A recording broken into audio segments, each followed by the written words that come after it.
Hey everybody! Welcome to Bead Table Wednesday. I'm Heather Powers, your host for today. I'm an author and jewelry designer and bead maker, and you can find me at humblebeads.com. Nope, not that one. There we go. Playing with my tech stuff. So, welcome to the show today, Bead Table Wednesday. I'm Heather Powers, your host. We're going to make a fun pair of earrings today. I'm really excited about this. So if you're here, say hello. I'd love to hear from you. Today, it's going to be a fast and simple video. I'm actually going to be using the Now That's a Jig. And I'm going to show you an alternative with pair pliers, and I'm going to talk you through why I use the jig instead of pliers, so you guys will get a little insight onto that too. Hi Jeannie, welcome to the show. I want to give a big shout out to my mom who's watching from the living room. She wanted to be an in-studio guest, but I just couldn't perform with an audience. Poor mom. Next week, Mom, you can be in here with me hanging out. Mary Ellen and Amy and Diana, hello guys, welcome to the show. So let me show you the picture of this project we're gonna make. So I wanted to make something fun with my disc beads, and of course I'm always excited about a leaf and something leafy. Oh, here, helps if I put on my microphone. How's that? Now you guys can hear me a little better. So I made this wire leaf, and I'm going to show you guys how to do that with a jig and with the pliers. And it's a really simple, easy project, whips up really quickly. These make really fun gifts, and you can also use them, you know, if you do art shows. Any of these projects that I'm using for my Bead Table Wednesday, if you guys are doing craft shows or selling your jewelry, you're allowed to sell these designs with your beads. So definitely feel free to snag these ideas for your shows that you have coming up for the summer. And I'm going to say hi to a few more people that popped in. Susan and Sandy and my dear friend Lynn and Deb. Hi guys, glad you're here for the live show. So let's talk about the supplies.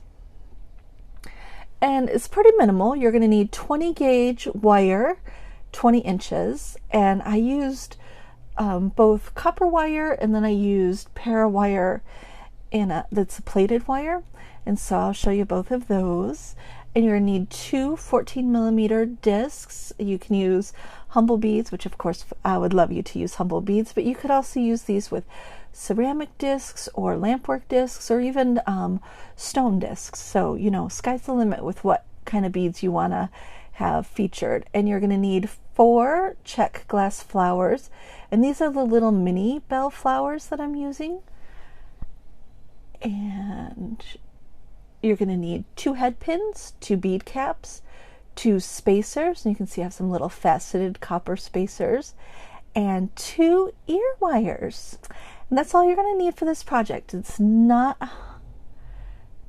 a lot of supplies, a really fun, easy, simple project to do. And let's talk about a few little things real quick.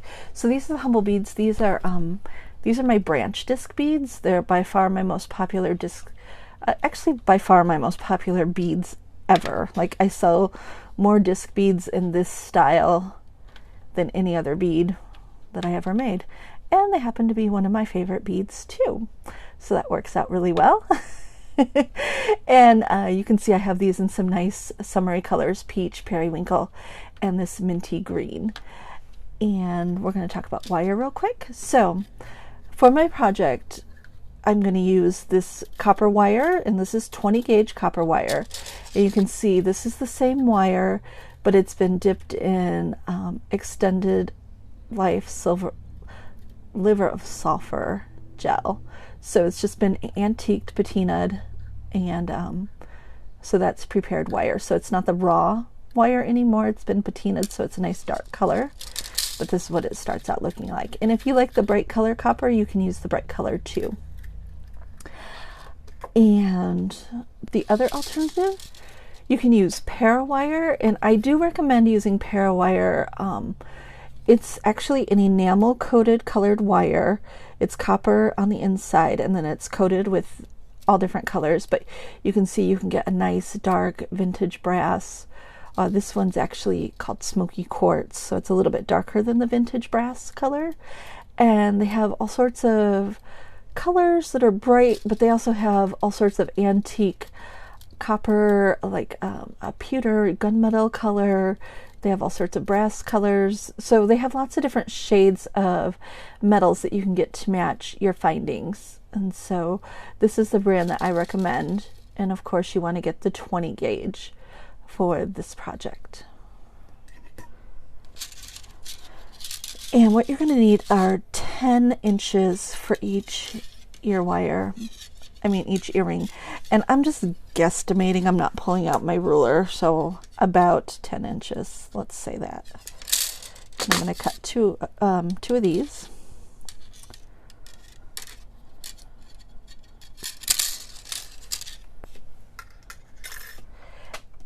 And you can see these are the ones that I did with the parawire. So they hammer nicely. It doesn't flake off, which is really good. And that's why you need the higher quality parawire, because they hold up really well to the hammering, which is important for this project. Okay, now I have a specialized tool that we're going to talk about. And I'm going to pull that out. I'm probably going to have to pull my camera over just a little so that you guys can see more than my crappy table. It's seen its days. Okay. So this is called, now that's a jig. And it's like the Cadillac of jigs. Let's say that. You have to pet it whenever I pull it out because it's so awesome. And a jig, the reason you want to use a jig is because it very quickly and easily helps you reproduce a shape, especially if you're making earrings. You want something you can do quick and easy, and you can see I have these two little pegs right here, and these two together help me to form that leaf shape in just seconds, whereas doing it with pliers, and I'll show that with you, it's a lot harder to get them exactly the same shape and size. So I love me a jig. And now that's a jig. Let me get up the little graphic here from Brenda Schwader on Etsy.com is where you're going to find Now That's a Jig. And I've had mine almost for a year now, and I do not regret 1 second having this beauty. It's helped me so much. I use it for making chain, ear wires, components, pendants. Sky's the limit. I just love it so much. And Brenda Schwader Jewelry here on Facebook, she has videos all the time with projects, and she does a monthly challenge, so lots of fun stuff. Jeannie, historical experiences. Yeah.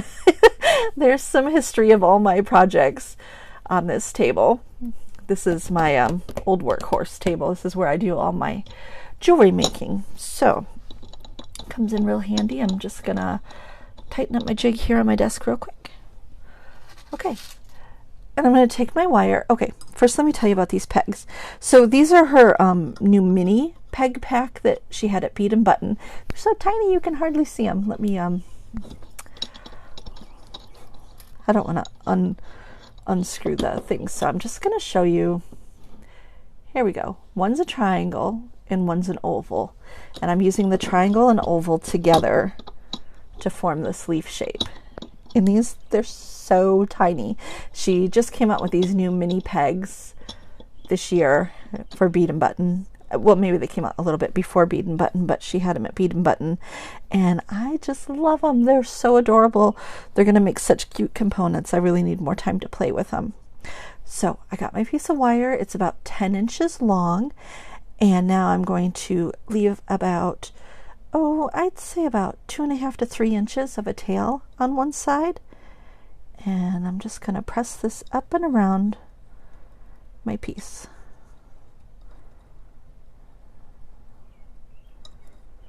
Just like that. And now what I'm going to do, and I want to make sure you guys can see this, I'm just going to pinch the two ends with my pliers. Oh, sorry. So I'm just taking my chain nose pliers and pinching both these ends to make the point just a little bit more pointy. Okay.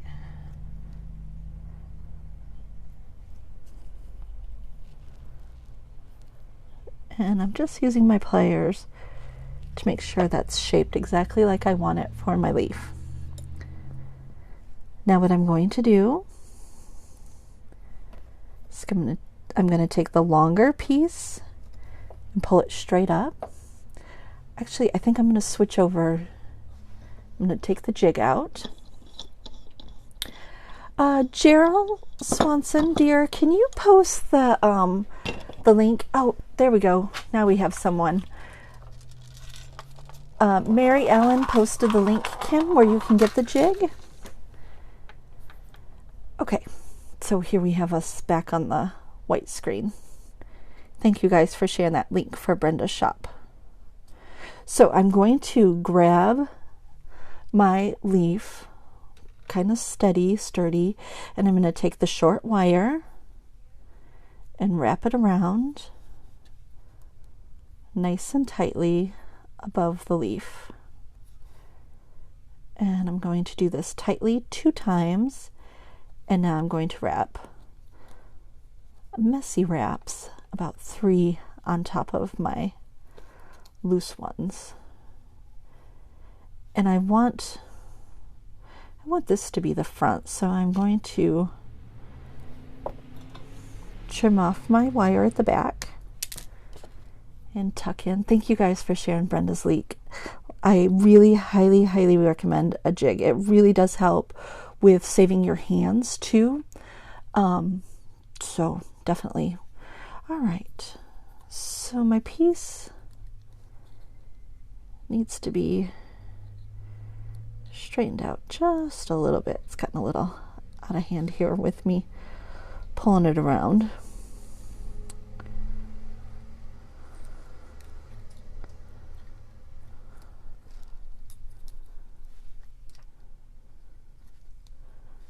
Okay, so use your pliers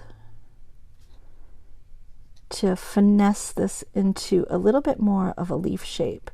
And if you have any like little jagged spots, just push your pliers in those spots where you have a little piece of wire that's not behaving.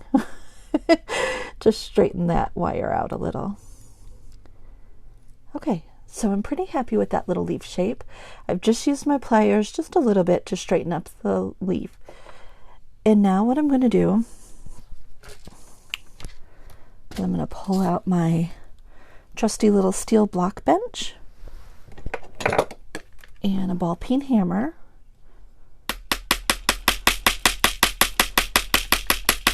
And I'm just hammering lightly, not too hard. And I'm turning it over and hammering on the other side. Okay, a few tips. You don't want to hammer until your leaf is exactly the shape that you want it, because once you hammer it, it's been work hardened and it's not going to move around anywhere. So hammering gives lots of strength to your little leaf shape, so it's not going to bend. And so that's why I do the hammering. Not only because it looks cool, but because it gives it strength. And now I'm going to grab one of my little beads here. So I have my leaf. I'm going to slip on a spacer, my disc bead. Oh, I forgot to add. I had the wrong bead caps pulled out. I have these little mini bead caps. So I'm going to pull those out, slip that on. Sorry, had a little blue paint on that bead. It got a little crazy somewhere. Okay, and I'm going to slip on my check glass on the top here.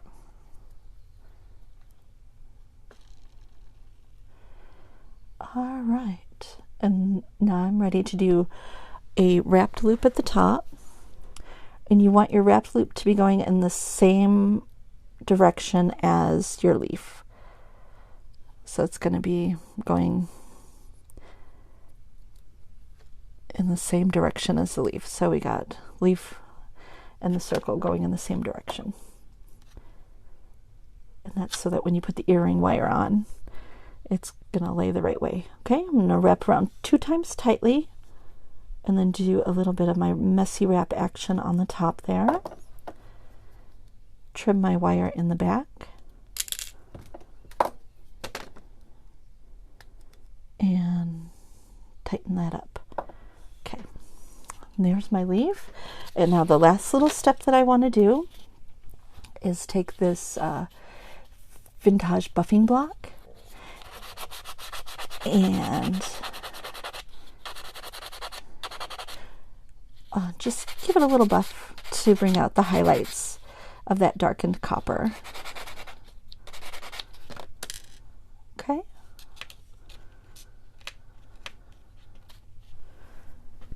And then the last step, you're going to slip your ear wire on. Thank you guys again for sharing that link to Brenda's shop. I appreciate that. And there we go. Last step. Head pin with a ball at the end. And sliding on my check glass bead. Bending the wire. And then grabbing the wire just a little bit past where I bent it and rolling it towards me to make my loop. And I'm going to grab the end of my wire and pull that around tightly 2 times, and then a little bit messier on the top for the last few wraps. Thank you, Lynn. Yes, 20 gauge wire is what we're using, and you can use copper wire or one of the pair wires in a coated color. Chasing my tail. What do you guys think of that? I think I'm just going to cut it off and quit fighting. That sounds like a plan. Okay. Oh, yeah, that's nice, Heather. I made a mistake so that you guys won't make the same mistake later. Okay. You're going to slip your bead on your head pin. You're going to bend it to get your loop started. Then roll your pliers to make your loop. Okay. And now what you want to do is open that loop and slip it on to the bottom of your leaf. Close the loop. And now we're going to wrap. Yeah, don't you love it when you do that? I love it when I do that and then I'm like, oh yeah, I did that wrong. And then I cut it and redo it and do exactly the same thing again. Just me?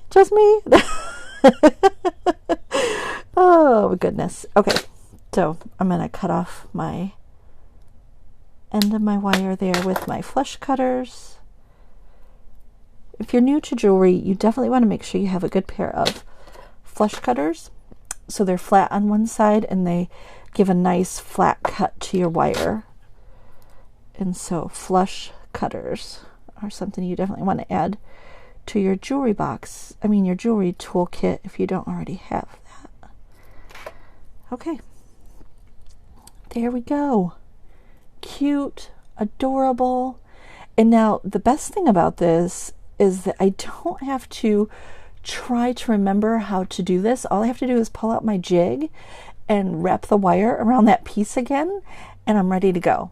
And I don't have to figure out, how long this is or anything. So that's the nice thing about the jig. And you can sit and make a whole bunch of these at one time with the jig and do it like a little assembly line so you can get a whole bunch of leaves going and have a whole bunch of leaves and then slip your beads on it. That's another thing I love to do, is instead of making 10 different types of earrings when I'm doing a show or even at Christmas time when I'm making gifts, I'll make the same design in a whole bunch of different colors. And so the jig totally helps with that. So let me show you guys, for those of you who don't have a jig but you'd still like to do this project, I'm just going to show you real quick. I'll use the parawire for this one and make a different pair of earrings. Okay, so to do this project without a jig, still just as easy, just takes a little bit more finessing to get the results exactly the same. But since I'm doing this on the video, I don't have to worry about, I guess I will go with copper. Maybe I'll try to copy my little jig one here. The nice thing about the jig is you don't have to worry about getting these to match up, because they're going to look the same as soon as you're done. It just makes life much easier. So I'm going to give myself the 3 inches at the end still, and I'm going to bend the wire up to make a V, and I'm going to pull these two in to make that leaf shape.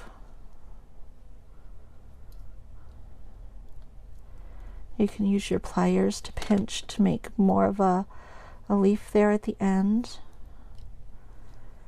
Now you want to take the long wire and pull it straight up, and you're going to hold on to your leaf and wrap your smaller wire around tightly 2 times, and then you can wrap it a few more times to get that loose, messy wrap look that we all love so much. You want your little tail to end at the back of your wire. Okay, and I think I want to make it just a little bit wider here at the top. So remember, before you hammer it, this wire moves really easily, and you can adjust it and make it look as leafy as you'd like, or whatever shape leaf you would like for your project. Just use your pliers. If you pull it out with your pliers, you're going to have it wider. If you push something in with your pliers, it's going to be skinnier. In the end, to make that little sharp point, I'm just grabbing on to both sides here at the end and giving it a nice pinch to define that leaf shape just a little bit more. Just take some practice. Wire is very inexpensive, copper wire. So you can go to your hardware store and buy a whole spool and just play and get really comfortable with wrapping the wire so that you're not afraid. Okay, and same design, spacer, disc bead, bead cap, check glass bead,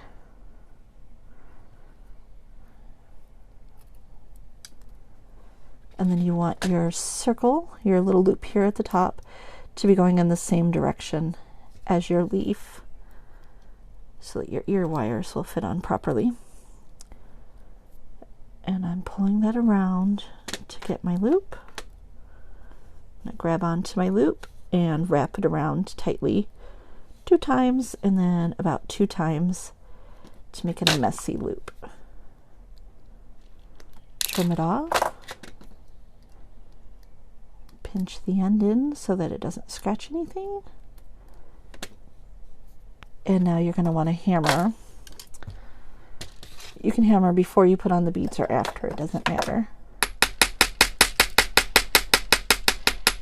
And we hammer to strengthen the metal so that your little leaf shape isn't going to bend out of shape. And also because it's a great look. So that's my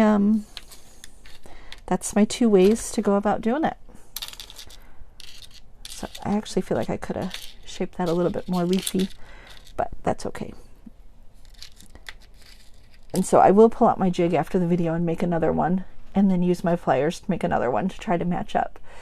The jig is much easier because you don't have to try to match it up as hard, you can just bloop, and there your shape is. This one, you're going to have to finesse and play to get them the same shape for both of your earrings.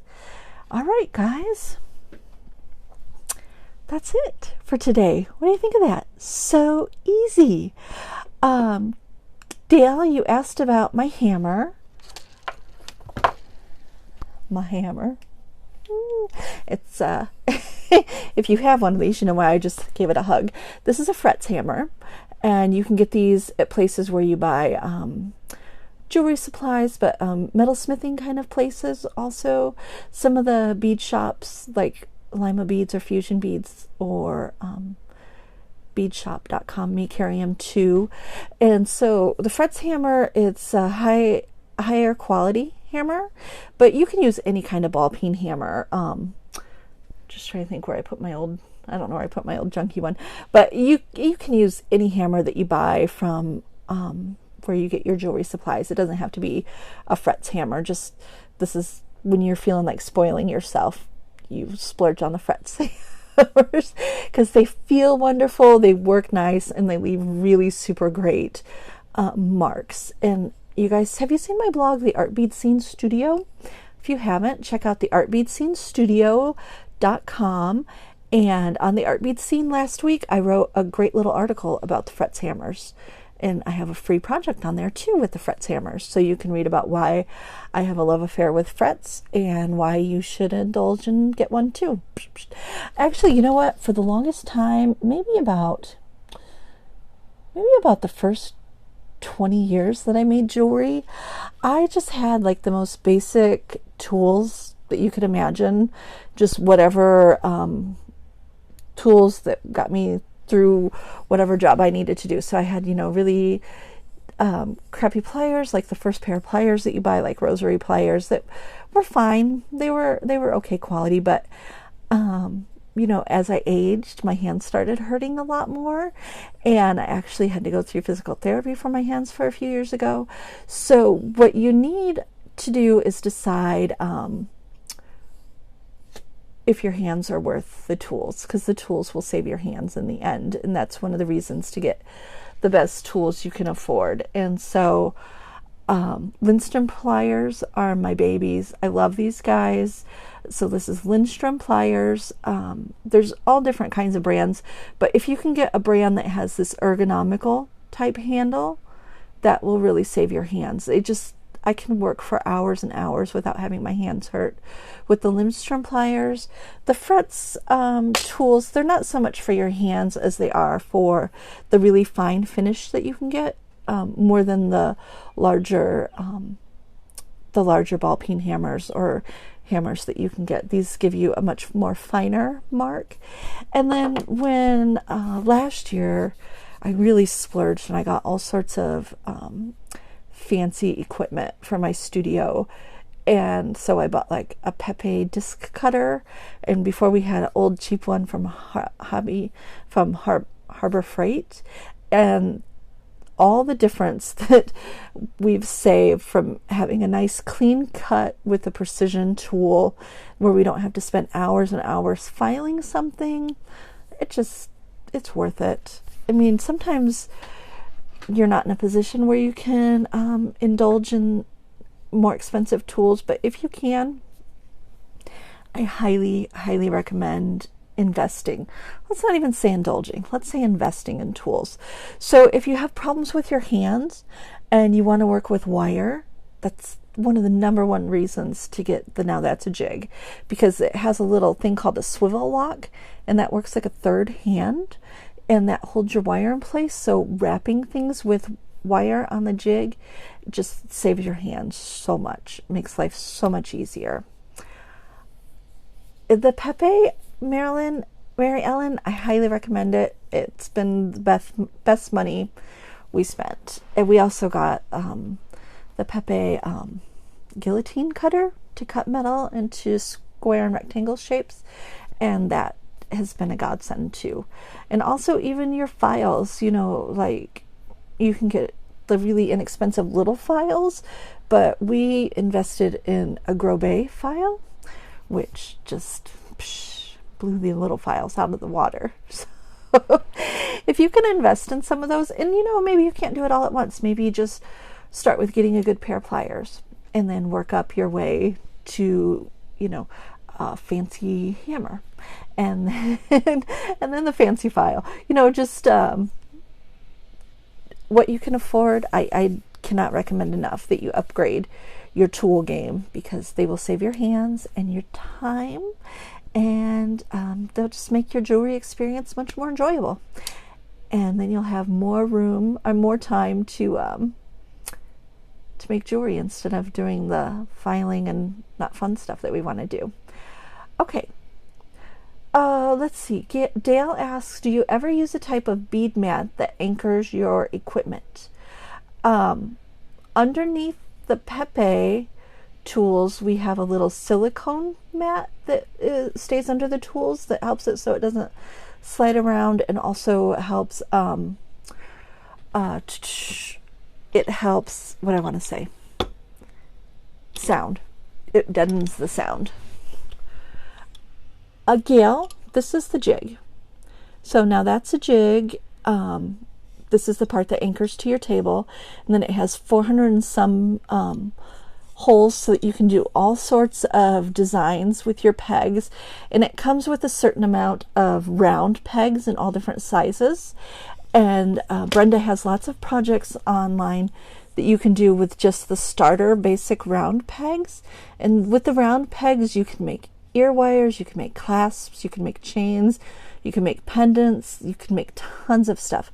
And then she has lots of specialty pegs, and so these are little mini pegs that I bought at Bead and Button this year. And here, I'll reach over and grab my, if I can, I'll try to grab my tool tray here that has all of my pegs in it and show that off to you real quick. Excuse me for 1 second, you guys. And so I keep all of these just, oh no, my light went out. Oh well, you guys don't care. Oh, there we go. It's not plugged in very well. This is heavy. So you can see I haven't even opened these up and used them yet. These are pucks that she has that you can use to make all sorts of pendant shapes. And then if you're into making bangle bracelets, you can get these large pucks, and so these will help you make bangles really fast and in a hurry. And I have like this honeycomb type hexagon shape. So she has really specialty ones. I have triangles in here. So these are all the different kinds of shapes I can make with the wire. And then the starter pack comes with a bunch of pegs that are just all different sizes of round pegs. And you can make a gazillion different types of shapes with the round pegs. So I have a whole thing of accessories here for my jig. Because, you know, if you're going to do it, you might as well do it. No, what I did is I started out with the jig and then just added slowly. Brenda would have sales through the year, or I would just feel splurgy and buy something new. And so I just added slowly over time. So that's it. Yes, Brenda has lots of patterns that you can buy for the jig too. And also I highly recommend her videos. She has lots of videos at BrendaSchwaderJewelry.com.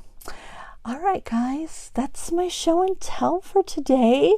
What I do want to remind you guys is on Friday at 3 p.m. in my VIP Humblebeads group, I'm going to have a new batch of birds for sale and lentils and some faux tin stuff.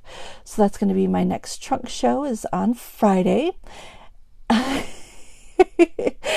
You were hoping to see the fox behind me. Nope, he's out of here. He's actually in the kitchen making lunch for me because he's so good. And so no crazy fox behind me today. All right, guys. So again, the trunk show, the next one is going to be on Friday at 3 p.m. in my Humblebeads VIP face group. If you're not a member of that group, join it, because it's filled with tons of great ideas. People post their jewelry with their Humblebeads all the time, and I share all sorts of inspiration and fun stuff over there. So you definitely want to join the party for fun when you're not doing the videos.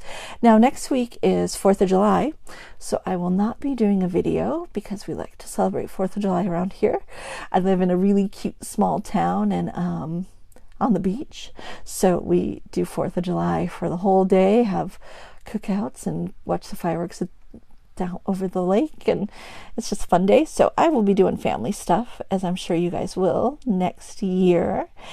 Trudy, I don't teach the faux tin online, but you can take it at various workshops I have in person, like the Adornments Retreat that's coming up, and the Bead Cruise next year will be